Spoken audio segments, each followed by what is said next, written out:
வண்டிங்க போகிறது வர்றது, ஆளுங்க நடந்து போகிறது இதெல்லாம் இருக்கும்.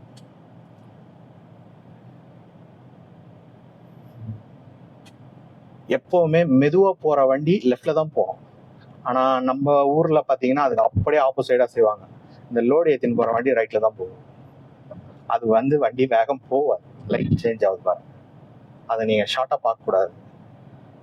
50க்கு மேலே போயிட்டுருக்கு, 50க்குள்ளே நீங்கள் மெயின்டைன் பண்ணுங்கள். அப்போ தான் உங்களுக்கு அந்த ஸ்டேரிங்கோட அக்யூரேட் கரெக்டாக வரும். அது ஸ்பீடு சேஞ்ச் ஆகிறதுனால தான் கொஞ்சம் மாறிடுது. இப்போ ஸ்பீட் அழுத்துங்க, 40 to 50க்குள்ளே மெயின்டைன் பண்ணுங்க.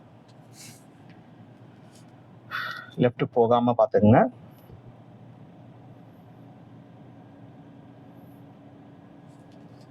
ஒரே லைன் ஸ்ட்ரைட்டாக பாருங்க.